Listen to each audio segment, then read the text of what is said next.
Oke, hari ini kita bakal kupas tuntas satu legenda yang luar biasa. Legenda yang lahir dari dalam air dan jadi cikal bakal sebuah kerajaan besar di Nusantara. Namanya Putri Karangmelenu. Siapa dia sebenarnya? Kalau kita ngomongin putri, biasanya kan ceritanya dimulai dari istana yang megah ya. Nah, yang ini beda banget. Lupakan soal lonceng kerajaan atau pesta-pesta besar. Asal-usul putri yang satu ini jauh lebih misterius.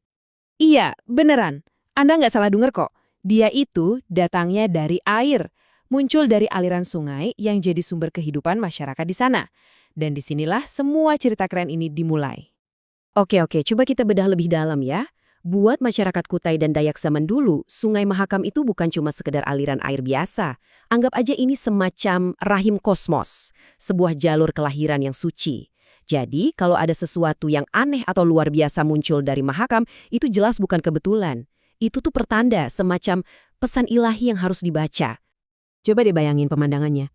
Di tengah-tengah Sungai Mahakam yang gede banget itu, tiba-tiba orang-orang lihat ada semacam ayunan atau peti dari emas, mengapung gitu aja. Anehnya, benda itu tenang banget, nggak kebawa arus sama sekali. Keren kan? Jelas banget ini bukan barang dari dunia biasa. Dan, tebak isinya apa? Seorang bayi perempuan, yang katanya sih bercahaya. Nah, bayi inilah yang kemudian dikasih nama Putri Karangmelenu. Yang menarik banget namanya tuh bukan sekedar nama panggilan loh. Karangmelenu itu artinya perhiasan yang muncul dari air. Jadi namanya itu ya definisi dirinya. Keren banget. Jelas dong, kemunculan putri ini dianggap sebagai pertanda dari langit, pembawa berkah kekuasaan. Singkat cerita, dia dinikahi oleh penguasa lokal, Aji Batara Agung Dewa Sakti. Nah, dari pernikahan mereka inilah lahir dinasti Raja-Raja Kesultanan Kutai Kartanegara. Jadi intinya apa? Kekuasaan kerajaan ini bukan cuma soal kekuatan militer atau politik, tapi punya fondasi restu dari alam semesta. Ini poin pentingnya. Ceritanya kan luar biasa banget ya. Tapi legenda kayak gini tuh bukan cuma buat dongeng sebelum tidur. Coba kita tarik nafas dulu, mundur sedikit. Kenapa sih cerita-cerita kayak gini dibuat? Tujuannya apa sebetulnya? Nah, para ahli menyebut konsep ini mitos legitimasi. Gampangnya gini, ini tuh semacam alat marketing zaman dulu yang kuat banget. Dipakai di banyak peradaban. Tujuannya buat nunjukin kalau seorang raja berkuasa itu bukan karena dia menang perang doang, tapi karena dia itu pilihan dewa, pilihan alam semesta, mandat suci, gitu. Dan pola kayak gini tuh sebenarnya ada di mana-mana loh, termasuk di Nusantara. Kita pasti pernah dengar kan kisah Nyi Roro Kidul, penguasa Laut Selatan, atau legenda-legenda lain soal tokoh yang keluar dari alam? Artinya, ide soal kekuasaan yang nyambung sama air atau langit itu emang kuat banget di budaya kita. Dan ternyata, ini tuh pola universal. Di seluruh dunia ada cerita-cerita mirip. Raja keturunan dewa, pahlawan lahir dari laut. Jadi kisah Putri Karangmelenu ini bisa dibilang versi Kalimantannya dari sebuah ide kuno yang mendunia. Terus, apa berarti legenda ini bohong dan gak sesuai sejarah? Eits, tunggu dulu. Sama sekali nggak gitu cara kerjanya. Sejarah yang basisnya prasasti dan fakta itu ngejawab pertanyaan bagaimana. Gimana sih kerajaan ini jalan? Gimana mereka dagang?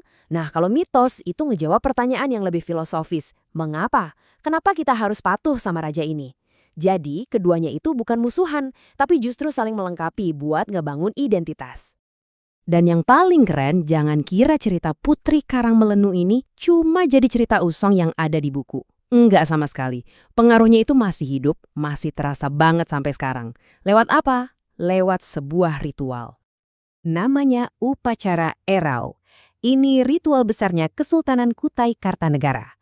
Nah, di upacara inilah legenda itu seolah-olah diputar ulang.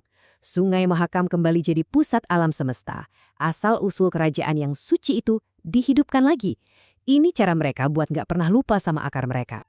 Terus, apa sih pelajaran yang bisa kita petik dari semua ini? Di balik cerita fantastisnya, legenda Putri Karangmelenu ini ngajarin kita sesuatu yang dalam banget. Kalau kekuasaan yang sejati itu bukan cuma soal menang dan jadi yang paling kuat, tapi harus selaras sama alam, dapat kepercayaan dari rakyat, dan direstui sama lingkungan sekitar. Dan pada akhirnya semua ini bisa kita rangkum dalam satu kalimat yang ngena banget. Setiap kekuasaan yang besar harus lahir dari kesadaran akan asal-usulnya. Simpelnya, kalau nggak tahu dari mana kita berasal, Gimana kita bisa jadi besar? Kayak pohon tanpa akar, nggak akan bisa tumbuh tinggi.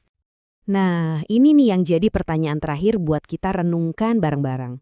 Kalau mitos legitimasi itu ternyata sekuat itu, coba deh kita lihat sekitar kita sekarang, di zaman modern ini. Kira-kira cerita asal-usul seperti apa sih yang kita pakai buat melegitimasi pemimpin kita hari ini? Mungkin cerita soal perjuangan dari nol? Atau latar belakang pendidikannya? Coba deh dipikirin.